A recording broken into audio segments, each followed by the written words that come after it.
Alright, good morning and happy Sunday to you all. I am working this 2000 Johnny Benson number 10 Lycos car, and this is the way the decal sets come. And this is a Soho Graphics decal set. And as you can see, 2000 Daytona 500. This is what Johnny Benson drove.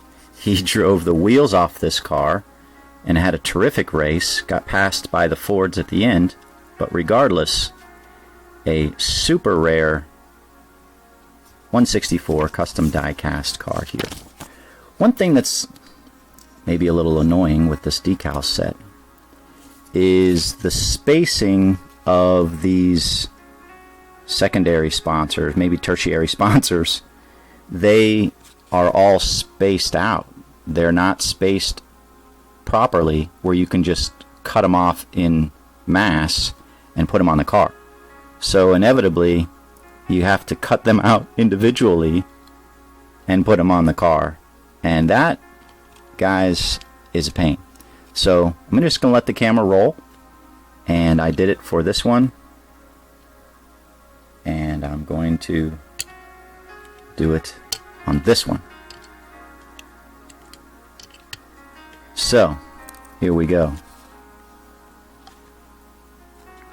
Hope you guys are doing well. Like I said, happy Sunday. It's early Sunday morning here.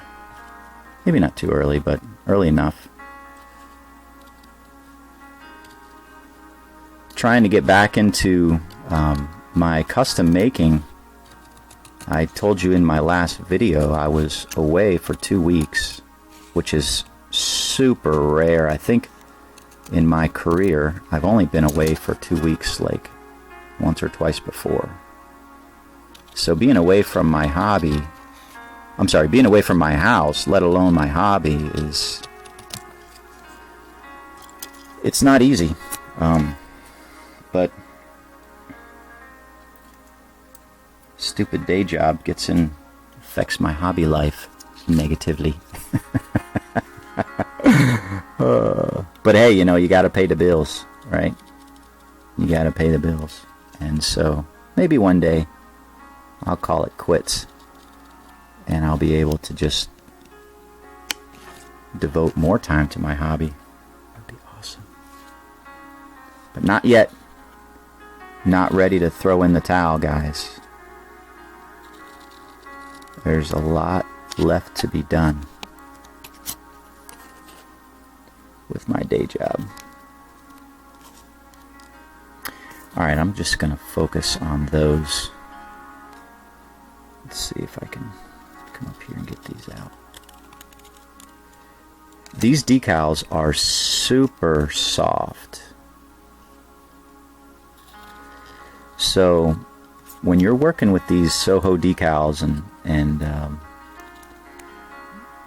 maybe some of the silking decals from Pato, you don't want to cut into the decal. You want to cut around it. And maybe you're thinking, oh yeah, that's pretty obvious, Doug. Thanks for telling me something there, Captain Obvious. But no, I'm serious. You cut into it, it compromises the decal, and it'll almost immediately split on you, which again you don't want to have happen. So when you cut, make sure you stay away from the ink.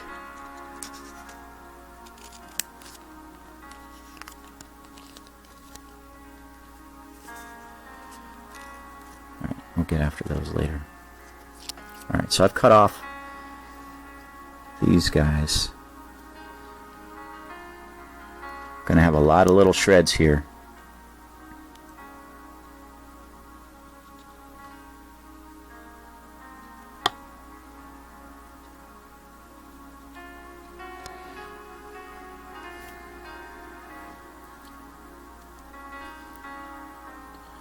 So some of you have asked, yes, I am taking requests right now. I have opened that door up. It's still going to be a few months before I can get to them, get them completed and sent to you, as I'm wrapping up other requests. And so, but just wanted to let you know. If I remember, I'll put my email address in the comments below, and you guys just shoot me an email. I'm taking 2 at a time, okay? Don't send me a message with, hey, I want these 4, do 2. Please, just 2 at a time. And that way I can properly get them done and try to cycle through people as quickly as possible, as opposed to trying to work 15 for one person. So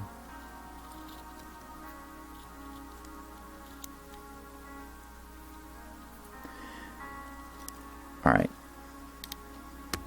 to try to keep some sense of care here,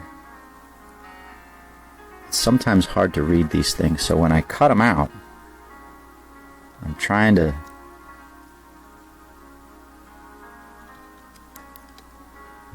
keep them in order, let's say.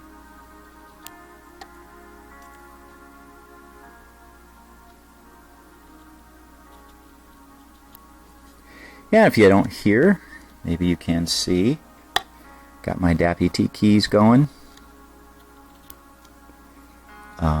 Love my Dappy instrumental Christian music.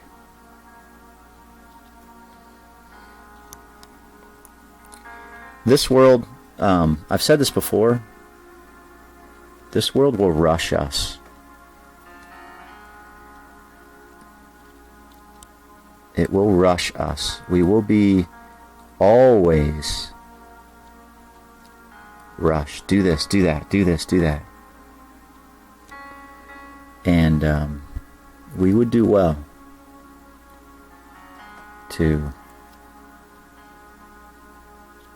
relax, take a break. It's funny. There's a verse in the Bible. I was going to go there, right? There's a verse in the Bible in the middle of the 10 Commandments. There's a verse on the commandment to remember the Sabbath day to keep it holy. Okay, what's that all about, right? All right, and then it says, I can get some of these in the water here. It's Exodus 20, and I think it's verse 11, one of my verses I committed to memory. And you say, why do we need to remember the Sabbath day? Why do we, and it's a day of not working. It's a day of rest. It's a day of worship, right?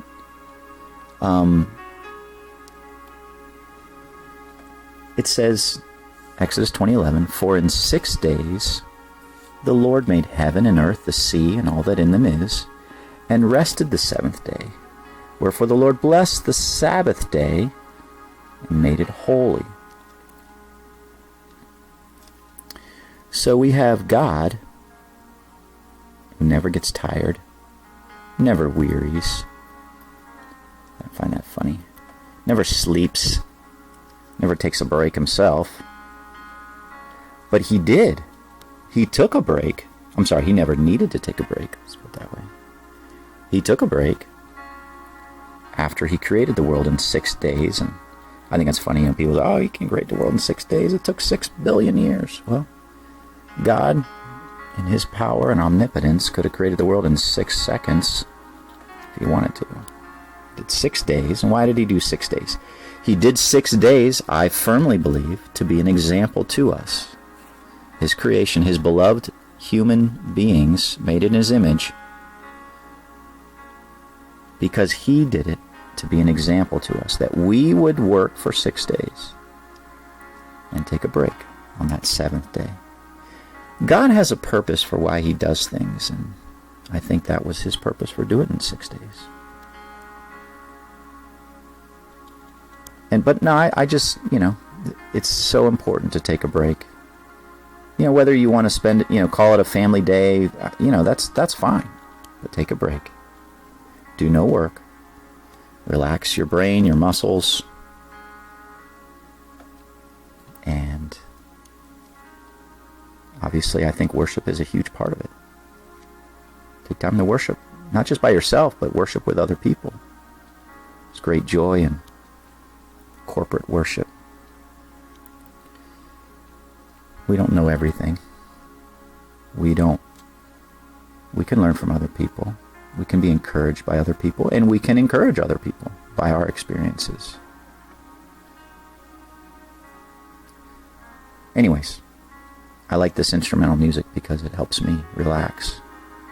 It helps me meditate on the scriptures and help my mental side of me cope with life. That's what Jesus offers, right? When he said, "Come unto me, all ye that labor and are heavy laden, and I will give you rest. Take my yoke upon you and learn of me, for I am meek and lowly in heart, and ye shall find rest unto your souls. For my yoke is easy, my burden is light." That's the great invitation. We don't have to wrestle with this life by ourselves. We have a Savior, a God who loves us and offers to us himself. Not some get-rich-quick scheme, or not some physical, health benefits. All well and good, but he offers himself to us. A companion, a comforter. Yeah.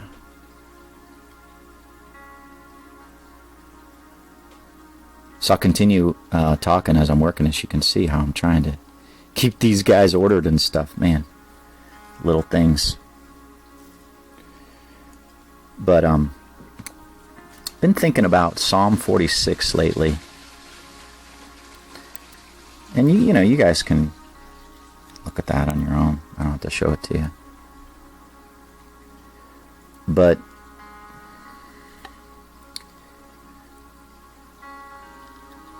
Psalm 46, God is our refuge and strength. In Psalm 46, right, these are songs the Israelites would sing. All of them, they were songs. It was their songbook, their hymnal. And they would sing these songs, and they would, of course, memorize them. But they would remind each other that God is our refuge and strength, a very present help in time of trouble. Therefore, will we not fear, though the earth be removed, and the mountains be carried into the midst of the sea.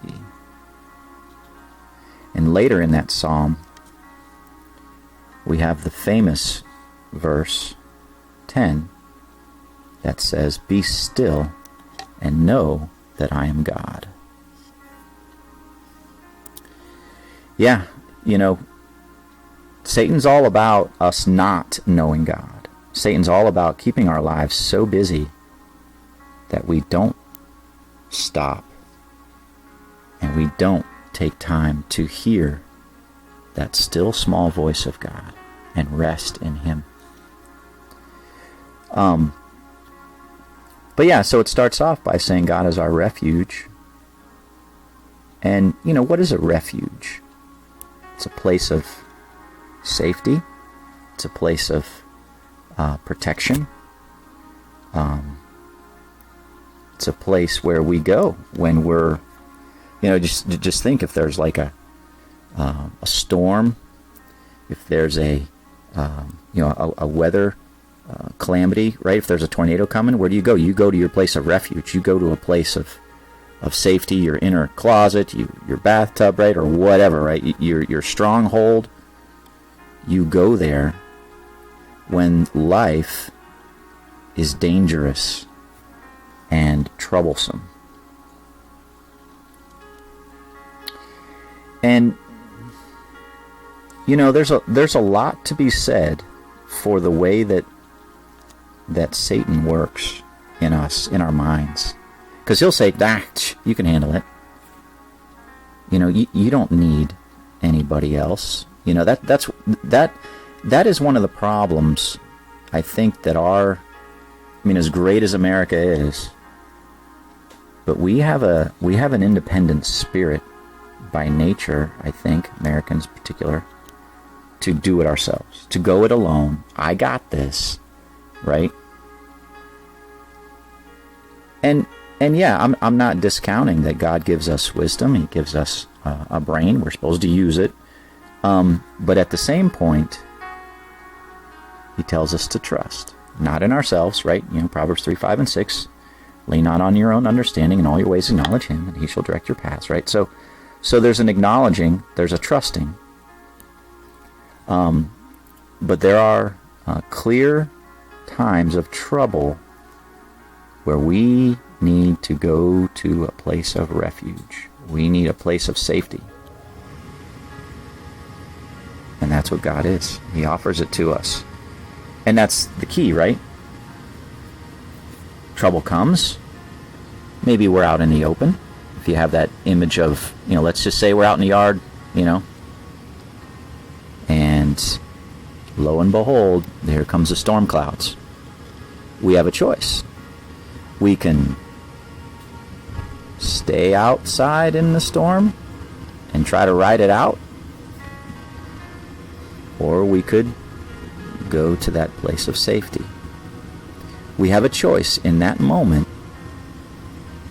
to submit ourselves to the Lord and go to him. And I say submit, it's a recognition of what he offers. We submit, we go to him, we get the protection that we need, and we rest in him. He is our refuge, but we have to choose to go there. And I think a lot of times we choose not to. We choose, I got this, I can do this my own. And that's when we get into trouble. That's when we get into trouble.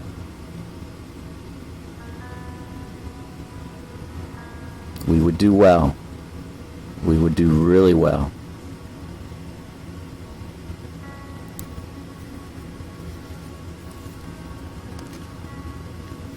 to respond to God in a proper way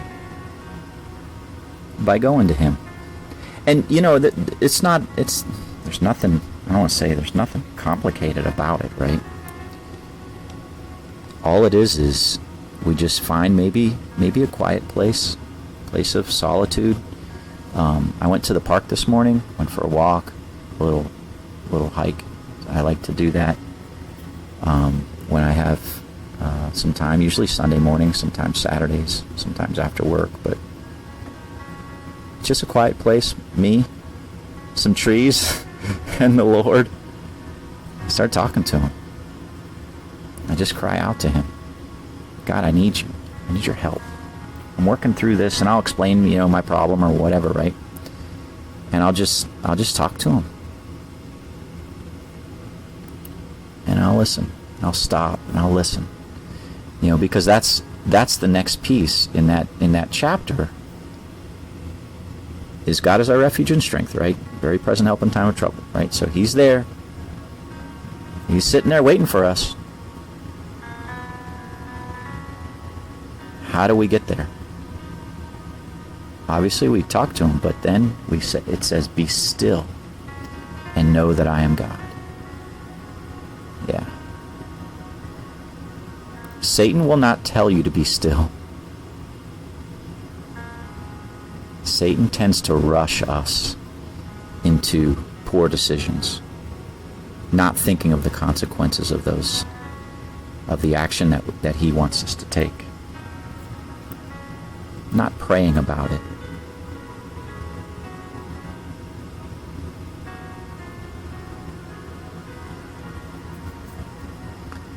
All right, so there's a little bit of my brain this morning, what I have to share with you guys as I work this. You can see now I'm building this up here. I like to start from the bottom. This always goes high If you can see on that one. See how high it went. Yeah, and I'll paint that orange when I get a chance. Try to stack these guys.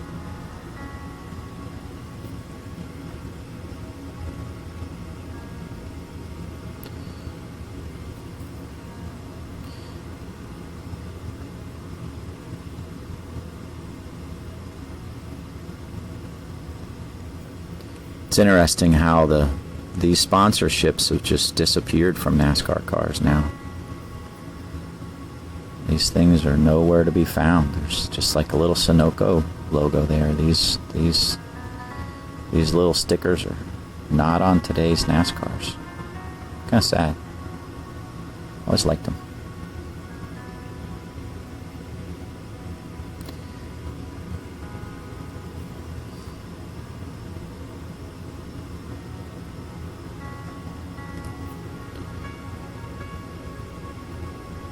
I mean, this is just a plain Jane white car with Lycos on it.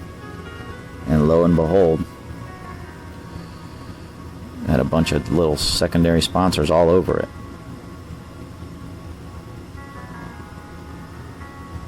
Okay.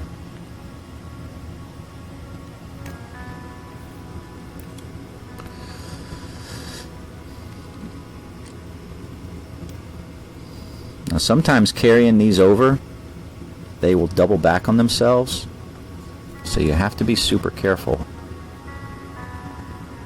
as you lift them off the paper over here.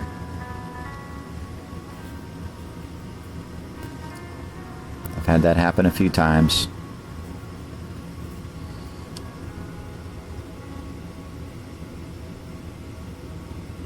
Yeah, that one's doing it.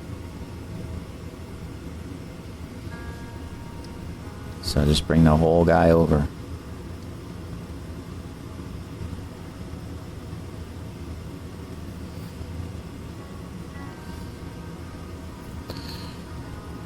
Don't fight it, you know. If it's being problematic,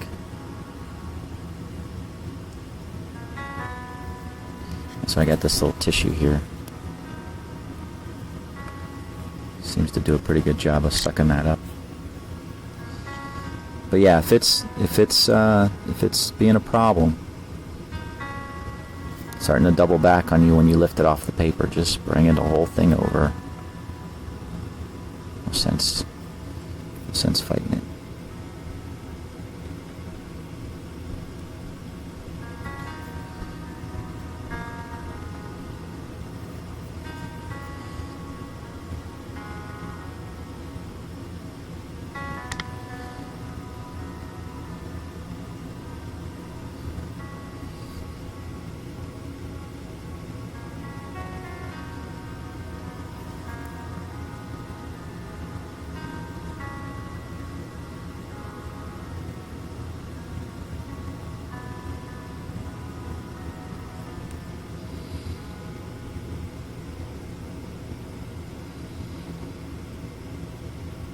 Come on.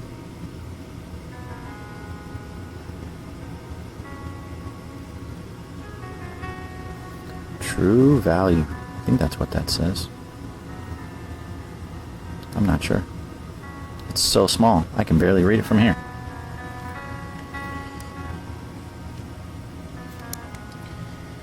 Maybe I'll bring this down a little bit. I'm sorry, guys.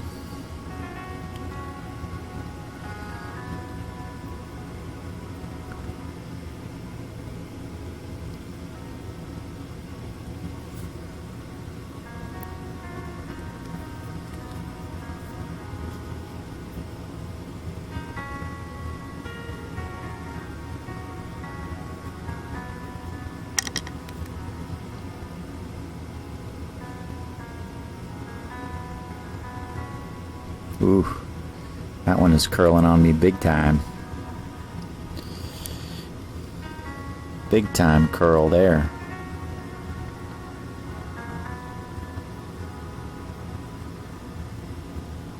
Okay, now I got a little bit of a... Yeah, that's how I did that one. Wasn't sure, there's like a lip there. those two were on the bottom, or that one spanned both. But yeah. Like so. Okay.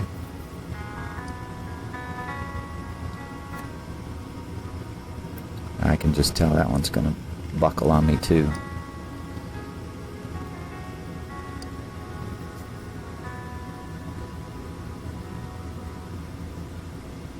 Yeah, taking our daughter back to college here in a couple days. Dang, guys. Life just flies by. I mean, I'm excited for her, but, you know, it's just like, whoa, man alive. My little girl. Almost. No, she is halfway done with college.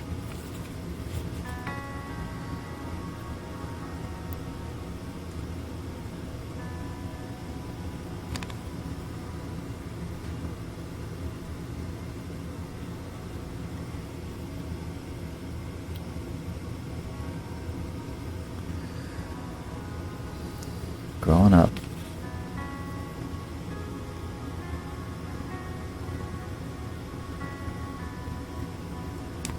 Alrighty guys, this is the last one. Winston Cup. Way up top. So what I have is I have like a little NASCAR logo here, another NASCAR 2000 logo that goes there. And that's what you sometimes have to do when you're trying to make the custom look like what was driven on the track. You've got to go to that extra mile of separating those guys out and putting them on the car. It's a pain. It took me all that time, right? Of course, I'd go faster if I wasn't videoing, but yeah, isn't that crazy? So you guys that are designers, you're making decals. If you can bring those things together so they're not all separated, then building it like this, it just is a little bit quicker, a little bit easier, and that would be welcome for us custom makers. So alright guys, that is all I wanted to show you. Some maybe painstaking work, but thanks for watching. Thanks for listening to me ramble and talk about spiritual things.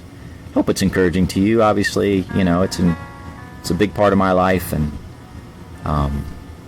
I can't think of a better way to live than to have a communication, a regular communication, and just a relationship with God, the one who created us. It's just so wonderful. Life isn't easy, and God helps us through it. So pray it's a blessing for you. Okay, we will talk to you in the next video. Take care, God bless, and we will see you next time. Happy custom making for those of you that have embarked on this wonderful hobby yourself.